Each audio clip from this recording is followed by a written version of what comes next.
செய்வாராக. எடுத்துக்கொள்ளுங்க. ரோமர் 1ஆம் அதிகாரத்தில் பவுல் இந்த ரோமாபுரியாருக்கு எழுதின ஒரு கடிதம். இது எந்த சூழ்நிலையில் எழுதப்பட்டது அப்படின்னா, அவர் ரோம் திருச்சபைக்கு அதாவது நேரடியாக போய் கர்த்தருடைய வார்த்தையை சொல்லவில்லை. ஆனால் ரோம் திருச்சபையில் இருக்கப்பட்ட ஒரு சபை இருந்தது. ரோம் என்றாலே ஒரு தலைநகரம், ஏன்னா யூதர்களுக்கு தலைநகரமாக இருந்தது. எனவே அநேக மக்கள் போக்குவரத்து நிறைந்த பகுதி, ஜனங்கள் பெருக்கம் நிறைந்த பகுதியாக இந்த ரோம் திருச்சபை காணப்பட்டது. எனவே மற்ற ஜாதி மக்கள் மத்தியில் ஆண்டவர் பிரித்தெடுக்கப்பட்ட நிலையிலே வாழ்ந்த இந்த ரோம் திருச்சபை எப்படி இருக்கணும் அப்படிங்கிறத தெளிவாக அறிந்ததுனால இந்த ரோமாபுரியாருக்கு அவர் எழுதுகிறார். முதல் வசனத்தில் தன்னுடைய அழைப்பை குறித்து அவர் சொல்லுகிறார். என்ன அழைப்பு?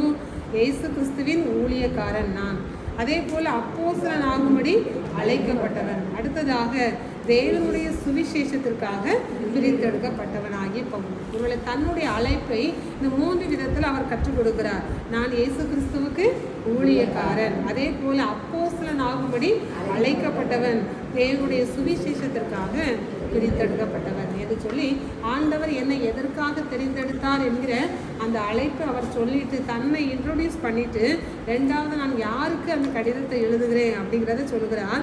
ரோமாபுரியில் உள்ள தேவ பிரியரும் பரிசுத்தவான்களாகும்படி அழைக்கப்பட்டவர்களுமாகிய அனைவருக்கும் நான் எழுதுகிறேன். நீங்களும் நானும் இந்த கடிதத்தை வாசிக்கும் பொழுது இது அவங்களுக்கு தானே எழுதப்பட்டது அப்படின்னு நம்ம நினைக்க வேண்டாம். இன்னைக்கு வாசிக்கிற உங்களுக்கும் எனக்கும் எழுதப்பட்ட ஒரு வார்த்தையாக நாம் எடுத்துக்கொள்ள வேண்டும். எப்படி? ரோமாபுரியில் உள்ள அப்படின்னா அங்கே ரோமாபுரியில் உள்ள மக்கள் தானா? இல்லை, அகப்பை குலத்தில் உள்ள, சரியா? அகப்பை குலத்தில் உள்ள தேவ பிரியர். தேவ பிரியர்னா யாரு? ஆண்டவருக்கு பிரியமா வாழணும் அப்படின்னு நம்ம நினைக்கிறோம் பார்த்தீங்களா? அந்த பிள்ளைகளுக்கு. அடுத்தது பரிசுத்தவான்களாகும்படி அழைக்கப்பட்டவர்கள். நீங்களும் நானும் அசுத்தத்திற்காக ஆண்டவர் என்ன செய்யல? தெரிந்து கொள்ளல. உங்களையும் என்னையும் பரிசுத்தமாகும்படிக்கே அவர் தெரிந்திருக்கிறார். அப்போ நீங்களும் நானும் தேவ பிரியர், அதே சமயத்தில் பரிசுத்தமாகும்படி அழைக்கப்பட்டவர்களாகிய இருக்கிற இந்த அகப்ப குலத்தில் இருக்கிற நம்ம எல்லாருக்கும் இந்த கடிதத்தை ஆலோசனையாக பவுல் எழுதுறத நம்ம பார்க்க முடியுது. சரியா? முதலாவது சொல்ற வாழ்த்துக்கள், உங்களுக்கு கிருபையும் சமாதானமும் உண்டாவதாக அப்படின்னு சொல்லிட்டு ஆண்டவருடைய தன்மையை அவருக்கு எடுத்து சொல்கிறார். முதலாவது எங்கே கடிதத்தை ஆரம்பித்தாலும் கர்த்தர் எப்படிப்பட்டவர், முதலாவது தன்னுடைய அழைப்பை சொல்லுவார், ரெண்டாவது யாருக்கு எழுதுகிறேன் அப்படின்னு சொல்லுவார், மூன்றாவது ஆண்டவர் எப்படிப்பட்டவர் அப்படிங்கிறத 5ஆம் வசனத்தில் சொல்லுகிறார். எப்படி? மாம்சத்தின்படி தாவீதின் சந்ததியில் பிறந்தவர். இயேசு கிறிஸ்து எப்படிப்பட்டவர்? தாவீதின் சந்ததியில் பிறந்தவர். அதே போல பரிசுத்தமுள்ள ஆவியின்படி தேவனுடைய சுதன் அப்படிங்கிறத அவர் உயிர்த்தெழுந்ததுனால பலமாய் ரூபிக்கப்பட்ட தேவகுமாரனாய் இருக்கிறார். அப்போ ஆண்டவர் யாரு? ஒருவேளை ஆண்டவர் தாவீதின் வம்சத்தின்படி மாம்சத்தில் பிறந்தார், ஆனால் ஆவியின்படி அவர் தேவனுடைய சுதன் அப்படிங்கிறத உயிர்த்தெழுந்ததுனால நம்ம மனிதர்கள் யாருமே உயிர்த்தெழவே இல்லை. ஆனால் அவர் ஆவியாக இருக்கிறதுனால, அவர் தேவனுடைய சுதனாக இருந்ததுனால 3ஆம் நாள் சொன்னபடி என்ன செஞ்சிட்டாரு? உயிர்த்தெழுந்து விட்டார். எனவே அவர் தேவ சுதன் தான் அப்படின்னு சொல்லி அவர் உயிர்த்தெழுதலின் மூலமாக பலமாய் ரூபிக்கப்பட்டவராக நிரூபிக்கப்பட்டவர். ஒரு மேக்ஸ் படித்தவங்களுக்கு தெரியும், ஒரு டெரிவேஷன் எல்லாம் டெரைவ் பண்ணிட்டு ஹென்ஸ் ப்ரூவ்டு அப்படின்னு சொல்லி முடிப்பாங்க, அப்படிதானே? அதே போல் ஆண்டவர் தன்னுடைய உயிர்த்தெழுதலின் மூலமாக இன்னைக்கு ஜீவனுள்ளவராக ரூபிக்கப்பட்ட தேவகுமாரனாக இருக்கிறார் அப்படின்னு சொல்லி இயேசுவானவரை அவர் முதலாவது இன்ட்ரோடியூஸ் பண்ணுறாரு. அடுத்தது அவர் எதற்காக நம்மை தன்னை அழைத்தார் அப்படிங்கிறது சொல்கிறாரு. 6ஆம் வசனத்தில் அவர் சகல ஜாதிகளையும் அவர்களுக்குள் இயேசு கிறிஸ்துவினால் அழைக்கப்பட்டவர்களாகிய உங்களையும், காமனாக முதல்ல எல்லாருக்கும் அழைப்பு, எல்லா ஜாதிகளும் கர்த்தரை அறிந்து கொள்ளணும். அது பிறகு ஸ்பெஷலாக உங்களையும், ஒருவேளை கிறிஸ்துவுக்குள்ளாக அழைக்கப்பட்ட உங்களையும், அடுத்தது தமது நாமத்து நிமித்தம் விசுவாசத்துக்கு கீழ்ப்படிய பண்ணும் பொருட்டு எங்களுக்கு கிருபையும் அப்போஸ்தல ஊழியத்தையும் அருளி செய்திருக்கிறார். உங்களை எப்படி வழி நடத்தணும், அதுக்காக என்ன ஆண்டவர் அழைச்சிருக்கிறாருன்னா, தமது நாமத்து நிமித்தம் விசுவாசத்துக்கு கீழ்ப்படிய பண்ண பொருட்டு. ஒருவேளை நிறைய நேரத்தில் எல்லா திருச்சபையாரும் ஒன்று போல் இருப்பாங்களான்னா, விசுவாசத்தில் ஒருவர் நல்லா வளர்ந்துருப்பாங்க, கிளாஸ்லேயே பார்க்குறோம்ல, ஒரே டீச்சர் தான், ஒரே பாடத்தை தான் நடத்துகிறாங்க, ஆனால் ஒரு சில பிள்ளைகள் ஈஸியாக பிக்கப் பண்ணிடுறாங்க. ஒரு சிலருக்கு கொஞ்சம் அப்படியே கொஞ்சம் பக்கத்துலேருந்து கொஞ்சம் அப்படியே ஸ்ட்ரகிள் பண்ணி தான் அவங்களும் வந்து செய்ய வேண்டியது, மண்டிக்கல ஏற்ற வேண்டியிருக்கு. ஆனால் ஒரு சில பிள்ளைகள் எவ்வளவு தான் கஷ்டப்பட்டு சொல்லிக் கொடுத்தோம், ஏறவே மாட்டேங்குது. இப்படி தான் இருக்குது. அதே போல் தான் திருச்சபைக்குள்ளாக இருக்கிற எல்லா சூழ்நிலையில் இருக்கிற ஜனங்கள் இருப்பாங்க. அவங்கள எப்படி கொண்டு வரணும்னா என்ன சொல்கிறாரு, இவங்களை எல்லாரையும் விசுவாசத்தில் கீழ்ப்படிய பண்ண பொருட்டு ஆண்டவர் என்ன அந்த கிருபையும் தந்திருக்கிறாரு, அப்போஸ்தல ஊழியத்தையும் எனக்கு அருளி செய்திருக்கிறார் அப்படின்னு சொல்லிட்டு 8ஆம் வசனத்தில் உங்கள் விசுவாசம் உலகமெங்கும் பிரசித்தமாகிறபடினால முதலாவது நான் இயேசு கிறிஸ்துவுக்கு நான் உங்களுக்காக நான் ஸ்தோத்தரிக்கிறேன் அப்படின்னு சொல்கிறாரு. உங்கள் விசுவாசம் உலகம் முழுவதும் பிரசித்தமாகிறது. ஏன்னா இந்த ரோம் திருச்சபை என்பது ஆதி திருச்சபை. ஒருவேளை தலைநகரம் ஆகி இருக்கிற பட்டணத்தில் இருக்கிற மக்கள் நம்ம முதல்ல பாஸ்டேட்டாக பிரியறதுக்கு முன்னால் ஒரு பிள்ளையின் மனை சேகரத்தோடு இருந்திருக்கும் அப்படிதானே. அப்போ பொதுவாக சொன்னால் பிள்ளையின் மனை தான் மெயினாக நினைச்சுவாங்க சொல்லுவாங்க. இப்போ நம்ம பிரிஞ்சு தனியாக சேகரமாக வந்துட்டோம். அப்போ இப்போ நம்மளை ஒரு சேகரமாக பார்த்து நம்மளை முதன்மைப்படுத்துவாங்க. அப்படி தான் நான் கிளை சேவைகளை கண்டுகிடுறது காட்டிலும் மெயின் சபை எல்லாரும் என்ன செய்வாங்க, நேசிப்பாங்க. அது இயற்கை அப்படி தானே. அதே போல் அவர் சொல்கிறாரு, இந்த ரோம் திருச்சபையை எல்லாரும் நேசிக்கிறாங்க. நீங்கள் எப்படி இருக்கணும், விசுவாசத்தில் பெருகுகிறவர்களாக இருக்கணும். எல்லாரும் உங்கள் மேல் கண்ணோக்கமாக இருக்கிறாங்க. ஏன்னா நீங்கள் முதன்மையானவர்கள், நீங்கள் மேன்மையானவர்கள். ஏன்னா தலைநகர பட்டணத்தில் இருக்கிறதுனால உங்கள் விசுவாசத்தை உலகமெங்கும் உள்ள மற்றவர்கள் என்ன செய்கிறாங்க, பார்க்குறாங்க. இன்றைக்கும் தூத்துக்குடி நாசிரி திருமண்டலம் அப்படின்னா எல்லாம் உலகமே என்ன செய்யுது, பார்க்குது. இன்றைக்கி நிறைய நேரத்தில் நம்மகிட்ட நிறைய குறைவுகள் இருக்குது. அதை வித்தியாசமான கோணங்களில் மற்றவங்க பார்த்துக்கிட்டு இருக்காங்க. அப்போ அவங்களுக்கு மத்தியில் நீங்களும் நானும் எப்படி வாழணும், சாட்சியாக வாழணும். அப்படிதானே இது அதே உலகம் எதிர்பார்க்கிறது. அதே போல் தான் அந்த ரோம் திருச்சபையில் இருக்கிற அந்த பரிசுத்தவான்களுக்கு பவுல் சொல்கிறார், உங்களுடைய விசுவாசத்தை உலகம் எல்லாம் என்ன செய்யுது, பார்த்துக்கிட்டு இருக்கு. எனவே நீங்கள் கவனமாக இருக்க வேண்டும் அப்படின்னு சொல்லிட்டு அவர் சொல்கிறாரு. தன்னுடைய அனுபவத்திலிருந்து சொல்கிறார். 9ஆம் வசனத்தில், நான் ஜெபம் பண்ணும் பொழுதெல்லாம் ஒருவேளை அந்த ரோம் திருச்சபையில் இருக்கிற உங்களுக்காக நான் எதெல்லாம் நினைச்சு ஜெபிக்கிறேன் அப்படிங்கிற 3 காரியத்தை அவர் சொல்லுகிறார். முதலாவது, நீங்கள் ஸ்திரப்படுவதற்காக. 10ஆம் வசனத்தில் பாருங்கள், நீங்கள் ஸ்திரப்படுவதற்காக ஆவிக்குரிய சில வரங்களை உங்களுக்கு கொடுக்கும்படிக்கு நான் உங்களுக்காக ஜெபிக்கிறேன். உங்கள் இன்றைக்கி திருச்சபை இருக்குது, ஏதோ ஆலயத்துக்கு வந்தோம், ஜெபம் பண்ணோம், போனோம், அதோடு இருந்துடக்கூடாது. சில ஆவிக்குரிய வரங்களை நீங்களும் நானும் என்ன செய்யணும், பெற்றுக்கொள்ள வேண்டும். இதைத்தான் பவுல் கொரிந்திய திருச்சபைக்கு அவர் எழுதுவார். ஒரே ஆவியானவர் தான், ஆனால் அந்த ஆவியானவர் கொடுக்கிற வரங்கள் என்னது, வித்தியாசமானது. 1 கொரிந்தியர் 12ஆம் அதிகாரம் கொரிந்திய திருச்சபைக்கு அவர் எழுதுவார். என்னது 3ஆம் வசனத்தில் 1ஆம் வசனத்திலே சொல்லுவார், அன்பிய சகோதரரே, ஆவிக்குரிய வரங்களை குறித்து நீங்கள் அறியாதிருக்க எனக்கு மனதில்லை. அது என்ன வரும், 3ஆம் வசனத்தில், ஆதலால் தேவனுடைய ஆவியினாலே பேசுகிறவன் வந்து சொல்கிறார். அதே போல 4ஆம் வசனத்தில் வரங்கள்ல வித்தியாசம் உண்டு, ஆவியானவர் ஒருவரே. அதே மாதிரி ஊழியத்திலையும் வித்தியாசம் உண்டு, கர்த்தர் ஒருவர் தான், ஒரே ஆவியானவர் தான்.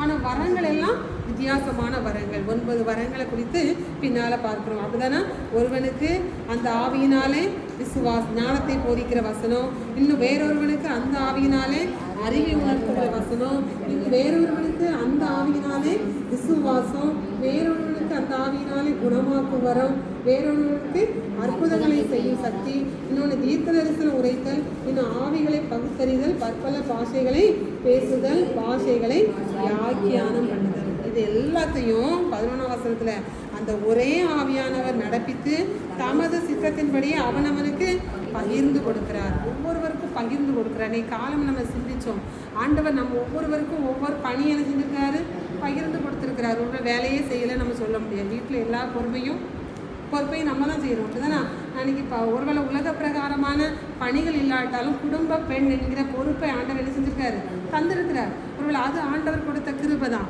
ஒருவேளை நல்ல ஒரு கணவனை தந்து அந்த கணவனுக்கு ஏற்ற மனைவியாக வாழ, நம்ம பிள்ளைகளுக்கு ஏற்ற தாயாய் வாழ, ஒருவேளை பேர பிள்ளைகளுக்கு ஏற்ற ஒரு பாட்டியாய் வாழக்கூடிய கிருபை என்ன செஞ்சுருக்காரு, அவர் தான் தந்திருக்கிறார். அப்போ எனக்கு ஆண்டவர் ஒன்றுமே தரல, பணி தரல நம்ம சொல்லவே முடியாது. கர்த்தர் தந்த பணி, கர்த்தர் தந்த பொறுப்புகள், கர்த்தர் தந்த வரங்கள், இதையெல்லாம் கர்த்தருடைய நாம மகிமைக்காக நம்ம என்ன செய்யணும், பயன்படுத்தணும். அதுதான் அவர் சொல்கிறாரு, நீங்கள் ஸ்திரப்படுவதற்காக ஆவிக்குரிய சில வரங்களை உங்களை கொடுக்கும்படிக்கு ஆண்டவர்கிட்ட நான் ஜெபம் பண்ணுறேன். ஒருவேளை ஒரு ஊழியருக்கு இருக்கிற பாரம் அதுதான். ஒருவேளை உலக பிரகாரமான நிலையில் ஜனங்கள் உயர்த்தப்படணும், அதுவும் வேணும். அதே போல் ஆவிக்குரிய வாழ்க்கையிலும் ஜனங்கள் என்ன செய்யணும்?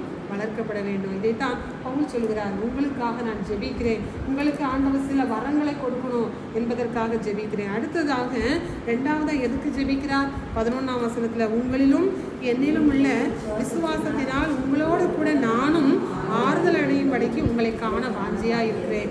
என்னது 2வது? உங்கள் வாழ்க்கையில் என்ன மாதிரி விசுவாசம் உங்கள்கிட்ட இருந்ததுன்னா பார்த்து நான் சந்தோஷப்படுவேன். ஒருவேளை என்கிட்ட இருக்கிற விசுவாசத்தை மாதிரி உங்கள்கிட்டையும் விசுவாசம் இருக்குதுங்கிறத பார்த்து நான் ஆறுதல் அடையணும். அதனால தான் உங்களை பார்க்குறதுக்கு வாஞ்சியாக இருக்கேன். எந்த லெவல் உங்கள் விசுவாசம் இருக்குது அப்படிங்கிறத பார்க்குறதுக்கு நான் வாஞ்சியாக இருக்கிறேன் அப்படின்னு கற்றுக் கொடுக்குறார். 3வது, எனக்கு நல்ல 12ஆம் வசனத்தில் பின்பகுதியில் சொல்கிறாரு, எனக்கு நல்ல தேவ சித்தத்தின்படி நான் உங்களிடத்தில் வருவதற்கு, அதுவும் சொல்கிறாரு, ஒருவேளை மாம்சத்தில் முடிவெடுக்கல, தேவ சித்தத்தின்படி உங்களிடத்தில் நான் வர்றதுக்கு எனக்கு ஒரு பிரயாணம் வரணும், பிரயாணத்தில் சீக்கிரமாக நான் வர்றதுக்காக நான் வேண்டிக் கொள்கிறேன். ஒருவேளை ஊழியன் 3 காரியத்துக்காக ஜெபிக்கிறார். அந்த திருச்சபை குறித்த பாரம், உங்களுக்கு ஆண்டவர் சில வரங்களை கொடுப்பதற்காக உங்களுக்காக நான் ஜெபிக்கிறேன். 2வது, நீங்கள் விசுவாசத்தில் என்ன மாதிரி தேர்தல் அடைந்திருக்கிறீர்களா அதை பார்க்குறதுக்கு நான் வாஞ்சியாக இருக்கிறேன். 3வது, ஆண்டவருடைய சித்தம் இருந்தால் உங்களை நான் மீண்டும் சந்தித்து வந்து உங்களோடு கூட நான் வார்த்தைகளை சொல்வதற்கு எனக்கு ஒரு பிரயாணத்தில் ஆண்டவர் பாதுகாப்பை தரணும், எனக்கு ஒரு பிரயாணம் வேணும் அப்படின்னு சொல்லி ஜெபிக்கிறார். இந்த 3ஐயும் சொல்லிட்டு 13ஆம் வசனத்தில், சகோதரரே, பிரஜாதிகளான மற்றவர்களுக்குள்ளே நான் பலனை அடைந்தது போல உங்களுக்குள்ளும் சில பலனை அடையும்படிக்கு நான் வருவதற்கு பலமுறை யோசனையாக இருந்தேன், ஆனாலும் என்ன செஞ்சிட்ருக்கு? தடை வந்துக்கிட்டே இருக்குது. இவ்வளோ பிரஜாதிகளுக்குள்ள நான் ஏற்கனவே போன வாரத்தில் நான் உங்களுக்கு சொன்னேன், அப்படிதானே? அப்போஸ்தலர் 9ஆம் அதிகாரத்தில் பவுலின் அழைப்பு என்ன? 3 விதமான அழைப்பு. பிரஜாதிகளுக்கு வார்த்தையை சொல்ல, ராஜாக்களுக்கு வார்த்தையை சொல்ல, இஸ்ரவேல் ஜனங்களுக்கு ஆண்டவருடைய வார்த்தையை சொல்ல கர்த்தர் அவர் என்ன செஞ்சார்? அபிஷேகம் பண்ணினார். அதே போல் நான் பிரஜாதிகளிடத்தில் போய் வார்த்தையை சொல்லி சில நன்மையை பெற்றுக்கொண்டேன், பலனை பெற்றுக்கொண்டேன். அதே போல் உங்களிடத்துல வந்து ஆண்டவருடைய வார்த்தையை சொல்லி பலனை பெற்றுக்கொள்ளணும்னு நினச்சி நிறைய நேரத்தில் உங்கள்கிட்ட வரணும்னு நினச்சி, ஆனால் எனக்கு தடையாயிட்டே இருக்குது. எப்படி ஆயிலும் தேவ சித்தத்தின்படி உங்களை வந்து சந்தித்து உங்கள் விசுவாசத்தின் நிலைமை எப்படி இருக்குது அப்படிங்கிறத பார்க்குறதுக்கு நான் வாஞ்சையாக இருக்கிறேன் அப்படின்னு சொல்லி சொல்லுகிறார். ஒருவேளை அதன் பிறகு பின்னால் வரும் பொழுது 15ஆம் வசனத்தில், ஆகையால் ரோமாபுரியில் இருக்கிற உங்களுக்கும் என்னால் இயன்ற மட்டும் சுவிசேஷத்தை பிரசங்கிக்க விரும்புகிறேன். இங்கே வந்து பிரஜாதிகளுக்கு எப்படி நான் சுவிசேஷத்தை சொன்னேனோ, பிரசங்கம் பண்ணினேனோ, அதே போல் உங்களிடத்துல வந்து இப்போ ரோமாபுரியில் இருக்கிற உங்களையும் கண்டு ஆண்டோடைய வார்த்தையை சுவிசேஷமாய் பிரசங்கிக்கிறதுக்கு நான் விருப்பம் உள்ளவனாக இருக்கிறேன் அப்படின்னு சொல்லிட்டு 16ஆம் வசனத்தில், கிறிஸ்துவின் சுவிசேஷத்தை குறித்து நான் வெட்கப்படேன். முன்பு யூதரிலும் பின்பு கிரேக்கரிலும் விசுவாசிக்கிறவன் எவனோ அவனுக்கு ரட்சிப்பு உண்டாவதற்கு அது தேவ பலனாய் இருக்கிறது. ஏசப்பாவுடைய வார்த்தை, சுவிசேஷ வார்த்தை யாருக்கு? நமக்கு தேவ பலனாக இருக்குது. அதனால தான் சொல்வார், குருந்திய திருச்சபைக்கு சொல்வார், ஒருவேளை கெட்டு போகிறவர்களுக்கு அது என்ன இருக்கும்? பைத்தியமாக இருக்கும், ஆனால் ரட்சிக்கப்படுகிற நமக்கோ அது தேவ பலனாக இருக்குது. ஆண்டவருடைய வார்த்தை, ஆண்டவருடைய சுவிசேஷத்தின் வார்த்தை நம்மளை பலப்படுத்துது, தைரியப்படுத்துது, கர்த்தருக்காக இன்னும் எழும்புவதற்கு வேண்டிய கிருபையை தருது. எனவே தான் சொல்கிறார், முன்பு கிரேக்கரிலும் பின்பு உங்களுக்கும் அது தேவ பலனாக இருக்கிறது அப்படின்னு சொல்கிறார். அதே போல் 17ஆம் வசனத்தில், விசுவாசத்தினாலே நீதிமான் கிடைப்பார். விசுவாசம், உங்களை 3 காரியத்துக்காக ஜெபிக்கும் போது 2வது காரியத்தை அவர் என்னன்னு சொன்னார்? விசுவாசம் தான் சொன்னார், அப்படிதானே?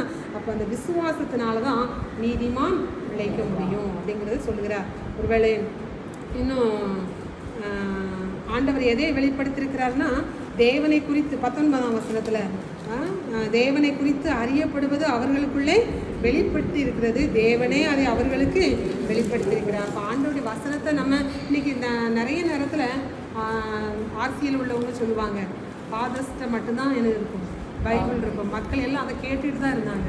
அதே போல் நமக்கும் வேதாகமம் வருவதற்கு முந்தின காலங்களில் ஒரு பைபிள் கிடைக்கிறதுக்கு மேரி ஜோன்ஸுடைய வாழ்க்கை வரலாறு கேள்விப்பட்டிருப்பீங்க. அப்படின்னா அந்த குட்டி குழந்தை ஒரு பைபிள் வேணுங்கிறதுக்காக பல ஆண்டுகளாக கொஞ்சம் கொஞ்சம் துட்டெல்லாம் சேர்த்து வச்சு எவ்வளவோ தூரம் நடந்து போய் நீங்கள் வைத்திருக்கிற பைபிள் எனக்கு வேணும்னு சொல்லி, உண்மை நடந்த சம்பவம் அது. அந்த பாதிரியார்கிட்ட போய் பைபிள் வாங்குவதற்கு பிரயாசப்பட்ட கதையெல்லாம் நம்ம அறிந்திருக்கிறோம். அதே போல் தான் இன்றைக்கி ஆண்டவருடைய வசனம் அன்னைக்கு மறைக்கப்பட்டதாக இருந்துச்சு, ஆனால் இன்றைக்கி எத்தனையோ பைபிள் நம்ம கையில் இருக்குது. ஆனால் அந்த எந்த அளவு அதை நேசித்து வாசித்து இதன்படி நம்ம நடக்கிறதுக்கு அர்ப்பணிச்சிருக்கிறோம்.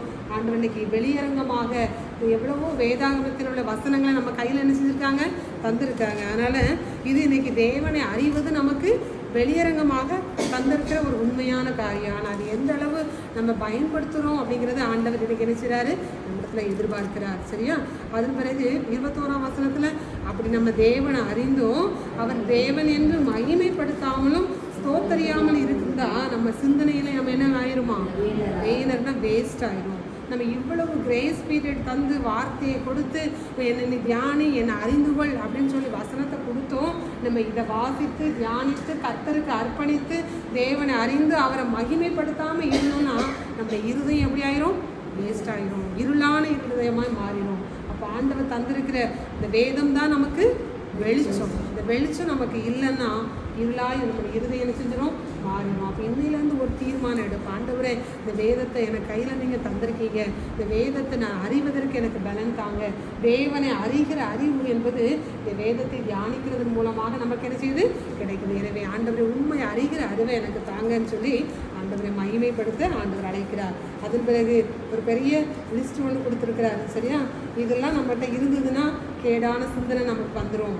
29ஆம் வசனத்திலிருந்து 31ஆம் வசனம் வரைக்கும் 23 காரியம் சொல்லியிருக்கிறேன். வீட்டில் போய் வாசிங்க. ஒருவேளை நான் நேற்றே வாசித்துருப்பீங்கன்னா இந்த காரியம் உங்களுக்கு ஞாபகமாக இருக்கும். ஒருவேளை இதில் உள்ள சில காரியம் ஆண்டவரை என்கிட்ட இருந்துச்சுன்னா என்னை மன்னிச்சிருங்க, என்னை உடைய பிள்ளையால் மாற்றுங்க. இந்த வேதத்தின் வெளிச்சத்தில் வச்சு நம்மளை என்ன செய்யணும், ஆராய்ந்து பார்க்கணும். எப்படி நம்ம வெளியே வரும்போது தலை கண்ணாடிக்கு முன்னால் சீவினா தான் அதில் உச்சி நான் எந்த இடத்துல முடி தூக்கிட்டு இருக்குங்கிறது நமக்கு தெரியும். கண்ணாடிக்கு முன்னால் நிற்கலைன்னா நம்மளுடைய குறைபாடு நமக்கு என்ன செய்யாது, தெரியாது. அதே போல் வேதம் தான் நமக்கு ஒரு கண்ணாடி. சப்பா இந்த காரியத்தில் எந்த காரியம் என்கிட்ட இருக்குது அப்படிங்கிறத உணர்ந்து பார்த்து அதை ஆண்டவர்கிட்ட அறிக்கை செய்த ஆண்டவர் என்ன சொல்வார், மன்னிப்பார், நம்ம ஏற்றுக்கொள்வார். கடைசியாக கன்க்ளூஷன் ஒரு வசனத்தை சொல்லி முடிக்கிறார். 32ஆம் வசனத்தில் இப்படிப்பட்டவைகளை செய்கிறவர்கள் மரணத்துக்கு ஆத்திரராக இருக்கிறாங்க அப்படின்னு சொல்லி தேவன் ஏற்கனவே தீர்மானித்திருக்கிற நீதியான தீர்ப்பை அவர்கள் அறிந்திருந்தும் அவைகளை தாங்களே செய்கிறதும் அல்லாமல் அவைகளை செய்கிற மற்றவர்களிடத்திலும் பிரியமாக இருக்கிறாங்க அப்படின்னு சொல்லி முடிக்கிறார். இவளை நம்ம செய்யக்கூடாது, இந்த மாதிரி காரியம் மற்றவங்களையும் இருக்கக்கூடாது. இவளை அவங்க அவர் சொல்கிறது மரணங்கிறது இவளை உலக பிரகாரமான மரணம் அல்ல. வெளிப்படுத்தல் 20 சொல்வார்களா? வெளிப்படுத்தல் 20ஆம் அதிகாரம் 14ஆம் வசனம். அப்பொழுது மரணமும் பாதாளமும் அக்கினி கடலிலே தள்ளப்பட்டன. இது 2ஆம் மரணம். ஜீவ புஸ்தகத்தில் எழுதப்பட்டவனாக காணப்படாதவன் எவனோ அவன் அக்கினி கடலிலே தள்ளப்பட்டான். அக்கினி கடலில் தள்ளப்படுவது என்பது நரகத்துக்கு தள்ளப்படுவதற்கு சமம். அதுதான் மரணம் சொல்கிறாரு. அப்போ இந்த 23 காரியம் நம்மகிட்ட இருந்ததுன்னா நம்ம எங்கே போயிடும், மரணத்தை அடைஞ்சிடும். உங்கள் ஆவிக்குரிய மரணம், இந்த ஆவிக்குரிய மரணம் நமக்கு என்ன செய்யக்கூடாது, வரக்கூடாது. நம்ம ஜீவன் உள்ளவர்களாக பரலோக ராஜ்யத்துக்காக அழைக்கப்பட்டவர்கள். எனவே இந்த காரியம் நம்மகிட்ட இருந்துச்சுன்னா இசப்பா என்னை மன்னிச்சிருங்க, என்னை மீண்டும் என்னை ஆவிக்குரிய வாழ்க்கையில் உயிர்ப்பீங்க, சில வரங்களினால் என்னை நிரப்புங்க. அவர் சொல்கிற ஒரு வரம் இல்லை, சில வரங்கள். அப்போ நீங்கள் வாஞ்சிப்போம் இந்த வாரத்தில், ஆண்டவரே எனக்கு உங்களுடைய வரத்தை தாங்க, ஆவிக்குரிய பலனை தாங்க, பரிசுத்தாவியின் கிருபையை தாங்க. ஏனென்றால் பரிசுத்தாவியானவர் வந்தால் தான் நான் வரங்கள் என்ன செய்ய முடியும், நமக்கு தரப்பட முடியும். அப்போ அந்த கிருபையை நீங்களும் நானும் பெற்றுக்கொள்வதற்கு பவுல் வாஞ்சிக்கிறார். பவுல் அதனால தான் திருச்சபையை பார்க்குறதுக்கு வாஞ்சியாக இருக்கிறேன். உங்களுக்கு சில வரங்கள் நீங்கள் பெற்றுக்கொள்ளணும், அதுக்காக உங்களுக்காக நான் ஜெபிக்கிறேன். உங்களிடத்தில் இருக்கிற விசுவாசமும் என்னுடைய விசுவாசமும் கரெக்டாக இருக்குதுன்னா பார்த்து நான் ஆறுதல் அடைவேன் அப்படின்னு சொல்கிறார். எனவே நீங்களும் நானும் ஆவிக்குரிய வாழ்க்கையில் வளருவோம், வரங்களை வாஞ்சிப்போம், கர்த்தருடைய சமூகத்திலிருந்து நிறைவான நன்மைகளை பெற்றுக்கொள்வதற்கு இந்த மாதத்திலே கர்த்தர் நமக்கு அனுகிரகம் செய்வாராக.